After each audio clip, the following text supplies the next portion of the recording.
ఈ చలికాలంలో రూమ్స్ లేకుండా తిరుమలలో ఎక్కడో దగ్గర అడ్జస్ట్ అయిపోతాం అనుకుంటే మాత్రం తీరిపోద్దు మావా. ఈ వీడియో సేవ్ చేసుకుని పెట్టుకో మావా. నేనున్నా కదా తిరుమల కొండపైకి వెళ్ళాక ఆఫ్లైన్ లో రూమ్స్ ఎలా తీసుకోవాలి అనేది స్టెప్ బై స్టెప్ క్లియర్ గా చెప్తాను, విను. తిరుమల కొండపైకి వెళ్ళిన తర్వాత CRO ఆఫీస్ ఒకటి ఉంటుంది.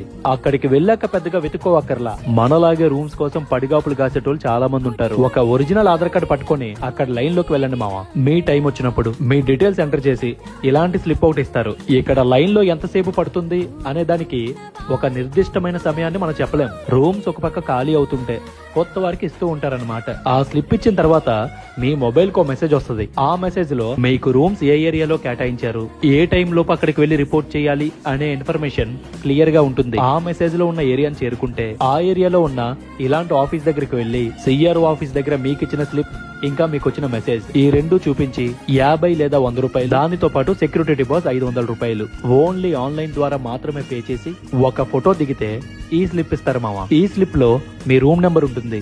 ఎలా వెళ్ళాలి అనేది కనుక్కొని వెళ్తే మీ రూమ్ కి దగ్గరలో తాళాలు ఇచ్చే గది అని చెప్పి ఇలాంటి ఒక రూమ్ ఉంటుంది. అక్కడికి వెళ్తే మీ డీటెయిల్స్ ఎంటర్ చేసుకుని రూమ్ కీస్ ఇవ్వడం జరుగుతుంది. ఈ రూమ్ లో మీరు 24 అవర్స్ నుండి 48 అవర్స్ వరకు ఉండొచ్చు. చలికాలంలో చలి మామూలుగా ఉండదు. వాళ్ళిచ్చే బ్లాంకెట్స్ ఏమాత్రం సరిపోవు. కుదిరితే పట్టుకెళ్ళండి. మీ రూమ్ ఖాళీ చేశాక రూమ్ తీసుకున్న వ్యక్తి మాత్రమే కీస్ హ్యాండ్ ఓవర్ చేసి రూమ్స్ క్యాన్సిల్ చేయించుకుంటే మీరిచ్చిన ఎక్స్ట్రా 500 మీకు రిటర్న్ వస్తుంది. చివరగా ఒకటి గుర్తుపెట్టుకోండి మావా, పెళ్లి కాని జంటలకు రూమ్స్ ఇవ్వబడవు.